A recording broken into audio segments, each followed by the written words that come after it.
Time to get back to work on this cross-feed nut. We're going to go ahead and remove it from the lathe. We still got to bore it. The last thing you see me do is put the oil groove. We're going to take it out. We're going to chuck it here, get it indicated.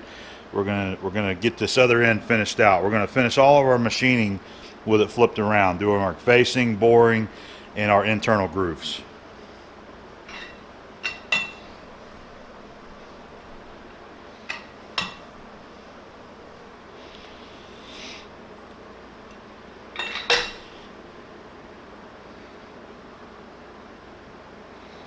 We'll get the chuck reset and we'll do some indicating. Alright, so one of the challenges that I'm faced with making this part is being able to accurately get a measurement on this to know where I'm at on my face. So if we put this in here, alright, I have no way to get to the back, with a mic or a caliper to measure that to get our face length right. So we're gonna go over to the we'll just go to the surface plate and I'll show you how I'll measure that so that we can work off of this flange thickness right here. Now, one way that you could do that, and the way I was hoping to do, was use this Mitsutoi hub mic. This was one that was given to me by Greg Halligan, and it would have been the perfect length, 3 to 4 inch, but it won't quite fit through there. And that's what these mics are good for, is getting through a small bore and measuring a hub distance like so, getting down through a bore. So we're not going to be able to use that today. So let's go down to the granite plate and get some measurements on this. So earlier we had determined that our total end-to-end length is going to be 3.693 inches. So what we can do, since I've got this finished here, this face to this face here, I'm going to use my depth mic and just make sure that it's planted firmly on this face right here, and get a measurement, which I've done, and I'm getting 3.190. I wanted that 3 3/16, so I'm about 3 thousandths over that. We're good on that. So we take our total length, 3.693, and then we'll subtract 3.190, and that tells us that this thickness should be 0.503 inches, so a ½ inch thick. You can take the old one here and just kind of get a rough measurement with calipers, and you see that with the casting here, puts us very close to that. All right, so that's how we'll do that. We'll get it indicated. We'll make sure we're running true here and on this face, and then once we have those running 0, then we'll finish out our face and our bore. I'm going to use these brass shims right here to protect the jaws from marring up the surface of our new piece. We like to call those soft jaws. I haven't ever made any of the fancy kind that actually wrap around the jaw. That's something that I would like to do one day.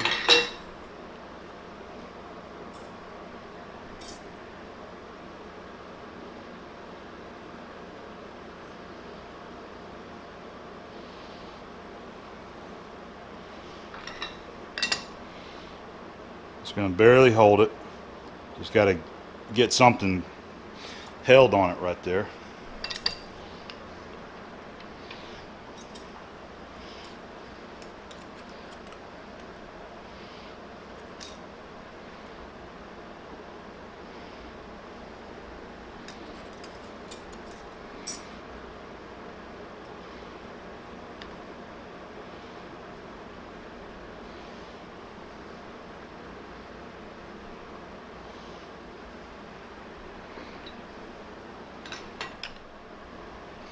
All right, there's our 4. I need to reposition one of them here. Moved a little bit on me.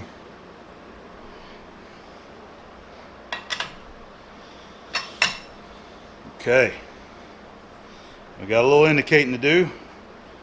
Not a problem. So there's several ways that you can get in here and indicate the back of this. One way would be a test indicator. There's multiple indicator setups. The one that I'd like to use is I'm going to use my Starrett 671 attachment. This is like a right angle attachment for a dial indicator. It just makes it, to me, it's fun to use these attachments like this. It just slides down over the body right here, and then you tighten up that screw. All right, and it pivots on this pin, and you can use your dial indicator.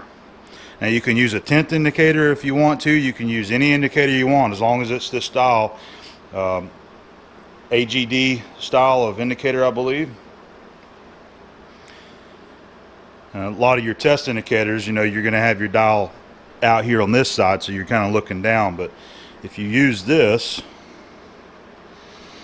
we should be able to get in here. All right, we'll put a little preload on the face. Try to get everything just kind of squared up nice. And then I'm looking down at the dial face now. I'm not having to bend down here and look at a little tiny dial on a test indicator. And it looks like we're right there. So that's you're talking a 1/2 thousandth on that face right there. We'll see if we can get it out though. But I'll probably end up moving it more than I want to. I went ahead and just put a little bit of pressure on all 4 of the jaws. That's our low, that's our high, low. So what I'm going to do is just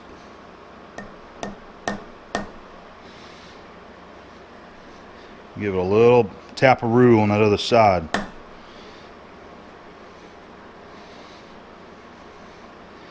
That's high, that's low.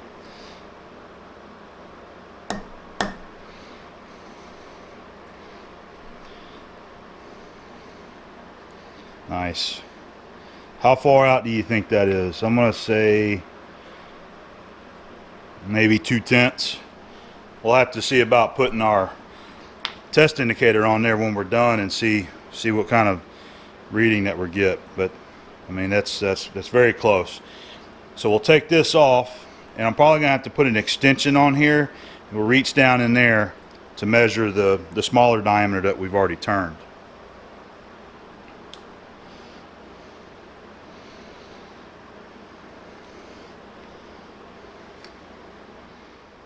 So we pulled out our nice Starrett tip set, the one that I found at the flea market.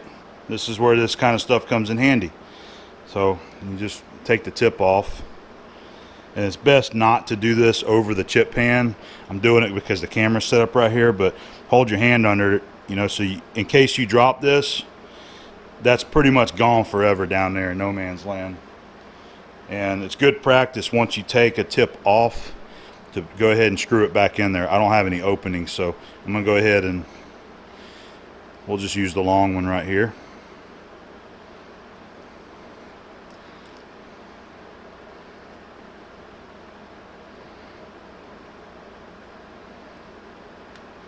All right, instant extension right there. Now we can get in here a little bit easier. I could have reached in there and got it, but I wanted to go ahead and make it a little bit easier to get in there.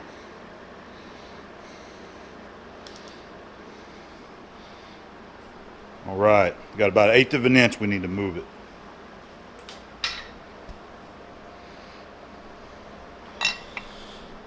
Little at a time, so we don't drop our shims out of there.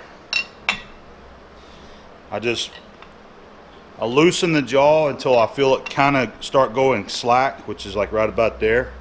Rotate it 180 and just give enough pressure just to move it. I'm not trying to over tighten it. So little each time, and before you know it, you'll be there. All right, so now we moved. We're on the other 2 jaws, so we'll do the same thing. Loosen that one, snug that one, do it again, and now we're going to have to go to the other 2 jaws. See, there's your high, there's your low. Make sure that it's not loose. All right, now we're getting down to the nitty-gritty, so we can just focus our efforts on the highs. And you got to make sure that it's tight enough that it doesn't move with the tool pressure though. So I'm just working the highs for now, but I want to make sure that none of the jaws are loose.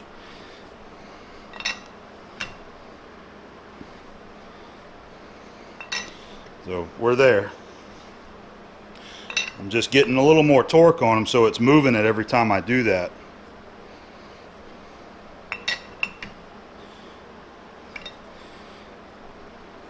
Okay, I think we're pretty good. So now we need to go back to the face and make sure that we didn't move it or, you know, bump it around. So we might have to do this a couple of times to make sure that part is nice and concentric to what we machined. So for this round, we'll go ahead and use our best test black face dial indicator. It should be really close, so we'll just go ahead and use it. I need to move that tip out just a little bit.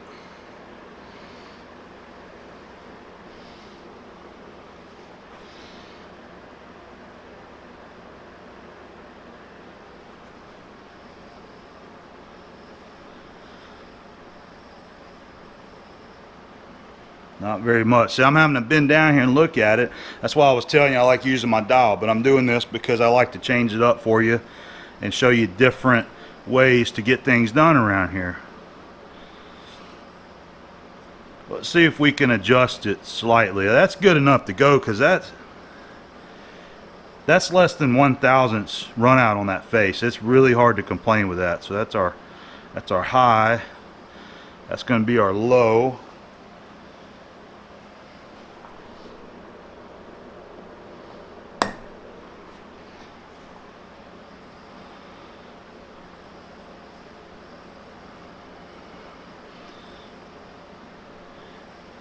Just a few tenths. I mean, it ain't much. I think I'm gonna just leave it alone after this tap there. Yeah, we're not really moving it much, so I think we're gonna leave that alone. Less than 1/1000 run out on our face. We'll go ahead and use our best test for the OD here as well. Just will clear everything. And I'm gonna use my fine adjust on the bottom here.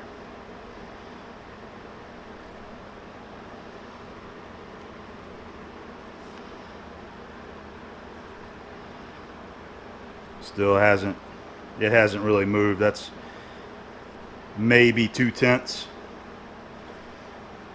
We are good to go, guys. We're going to leave it alone. We're going to start off getting our face to where we want it. Just doing a quick measurement here to see about what we got to come off. So around 185, about 185 on the highest point there.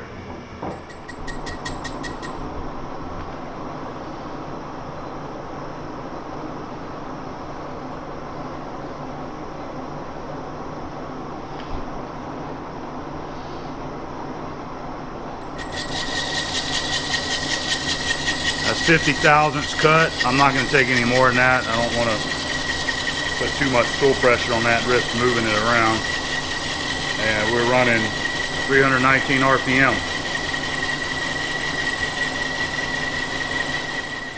Just doing another check. I'd like to make sure where we are. All right, we got about 125 to go.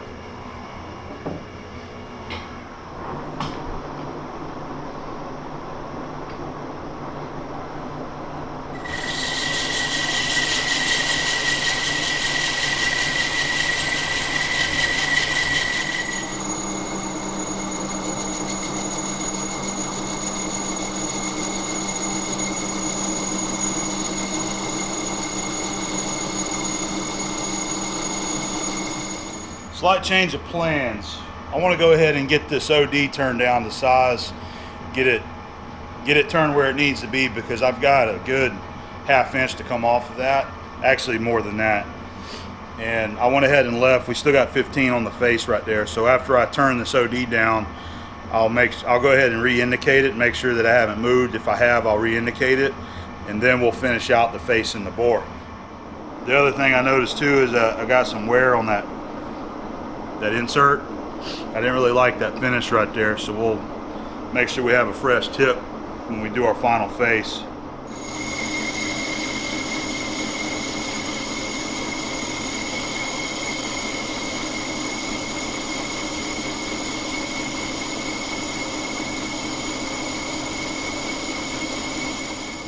Sneaking up on our OD here, we're We're going to finish that out at 3.488. That's what this one measures here. We're just going to make 2 final passes on this.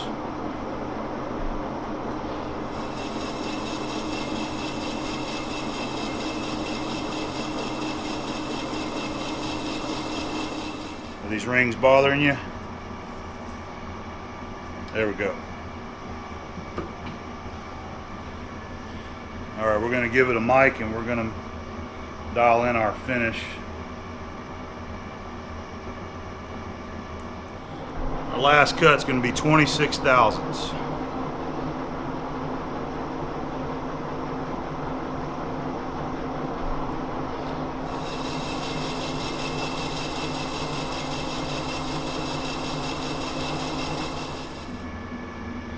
Alright, we got 489. Good. So I'm going to go ahead and I want to recheck the OD in the face and make sure we're still running nice and straight. Just checking our TRR, and it looks like we're still right where we need to be. The face indicated the same as well, so we never moved it doing that turning. We'll go ahead and break that back edge because it's got a rolled over burr there. Doesn't need much. Went ahead and changed out that carbide insert. We just indexed it around, and we're showing 515 on the indicator. I'm sorry, the micrometer. We want 503, so that's going to give us 12 thousandths there. So again, we'll split it. I'm not going to take it all at once because I got to touch it. So touched it there. I'm going to move it 5 thousandths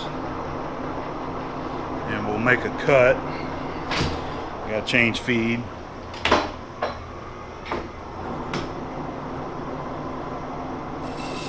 Let's make that cut and then we'll make a final measurement there.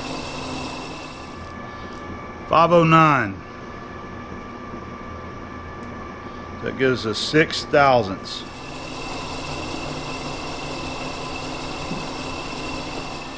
There it is, 503. Now that'll vary tenths depending on where you mic it at because of our run out there. I can see a tenth there difference. But hit our mark. Alright, let's go ahead and what do you say we work on the bore? Get off that face for a minute. Get the bore finished out. So for a boring bar, I've been looking through my stash and I found this one right here that I think I would like to use. I think a viewer gave this to me, and I don't know who it was. But this is a solid carbide shank boring bar, and it takes a TPG insert. These are great for cast iron and bronze and things like that. It's got a good insert in there. Nice rigid shank, and it'll fit. It'll fit in the bore here. It'll just will fit in there. We can just swap this out. This is a 5/8 bar in here too. This is the one we just used to cut the groove.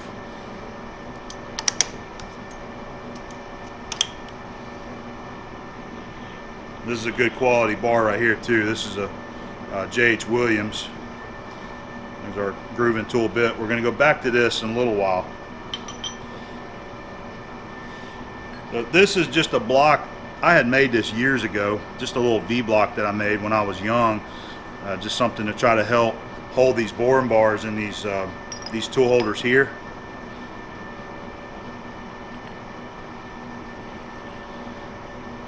So what we'll do is we'll run this up in there, and actually I won't be able to see the back of it, so I'm gonna have to measure it out, and we'll just use a scale to measure our stick out here.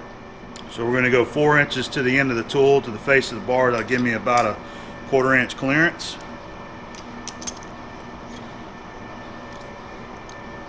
One thing you got to be careful of on these carbide shank boring bars is not to over tighten them, because you will crack them. I did that one time in my younger years and learned don't over tighten that carbide if you're pushing down on it like that. Alright, You just got to get it set inside the bore and we'll start making some cuts. I'm looking at the height, trying to get it adjusted to where it looks like it's on center line or just above. Looks pretty good. And we're going to make a pass through here, just make sure everything's clearing. All right. Remember, we don't have much to bore out of this. We only got about 20 thousandths.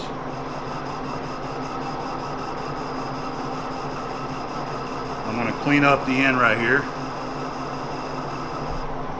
And it sounds like our bar is going to do pretty good.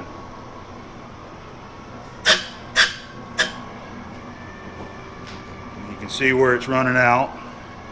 Just barely not touching on that side. So we're going to take a measurement here using our telescope gauge. And I got the wrong one. Need to go get the right one.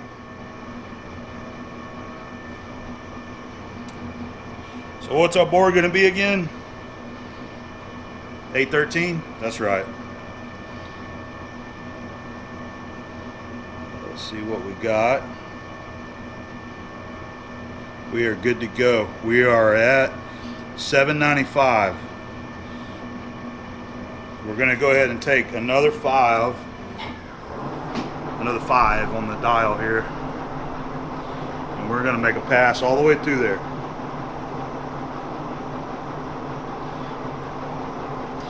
Got the, all right, we're at a 5,000 feed rate right there. I'm gonna leave it at that for our cuts, because this is pretty much going to be our finished cuts through here.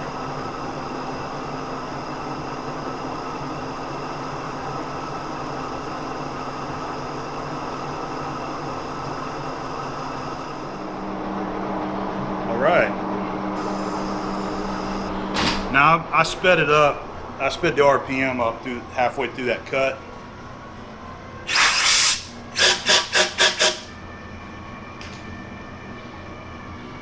Our bore is looking great, and that tool bit and that bar is doing just what I wanted it to do. That'll be a nice bearing finish there. Okay.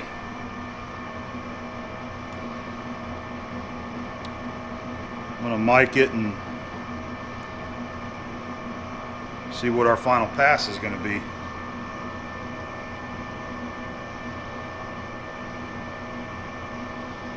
I'm getting 800 right there.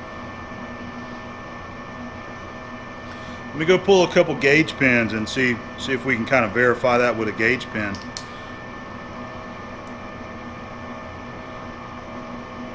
I'm always confident with my telescope gauges, always have been. I always double check it to make sure I'm getting the same measurement.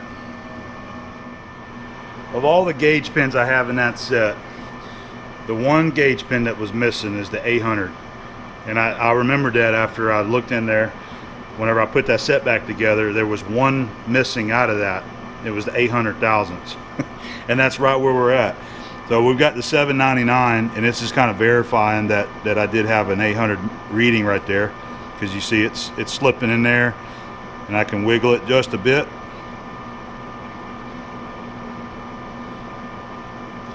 So I believe we're on our 800 measurement. Now here's an 801. Again, I had to do some stoning on these things to get any of the burrs off of them, and that one is not wanting to go. And let me verify it with the, yeah, it's 801. So we are at 800. These things are a nice tool to have. I'm starting to learn more uses with them because we never had them in our old shop. But I would highly recommend, if you invest in these, to get some hardening ground ones. These are the El Cheapos, so they're just like belt sanded and then cut off and then hand deburred on the end, so they're very soft. They ding really easy.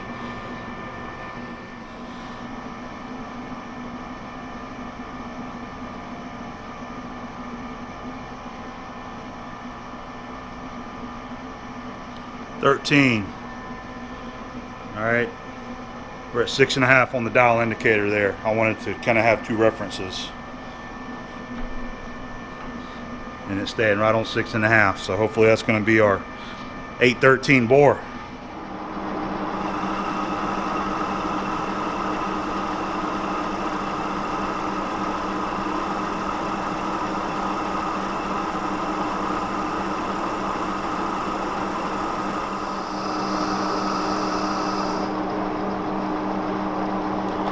Back off our cross slide just a bit so we don't drag.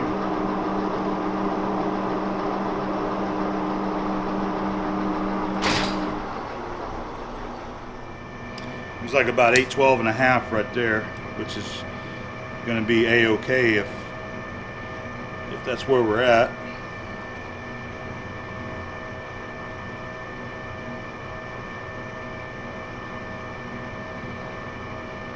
Looks like I hit 812.5. Okay, again, going back to these pin gauges, it's been very frustrating. This one was another unused plug gauge that I had to take out of the wrapper, and you see all the marks on there where I've had to file it. This end right here was dinged in a few places, so I've been using my stone, you know, just trying to get rid of the little dings. So it's almost useless trying to use a pin gauge like this when you can't rely on it giving you the right measurement on the very end of it. But I think I got it stoned. It's probably, I can't measure it because I'm using my mic and it's not giving me the measurement that I want on the high spot. But this thing will just start in there and it's wiggling and it's starting to go. I just don't want to get it stuck in there, you know. So I'm thinking that it's hitting some high spots on here. I can see it shiny right there. I already know that that's going to be 812, and I mic'd it at like 812.5. So I'm calling that on size. That's a half dial under what I wanted, but 812.5 is actual size for 13/16. So we're going to leave it at that. If we have to do anything, we can run a flapper in there very, very lightly to knock some of the high spots off the tool marks there, and that'll take an easy half dial out of that.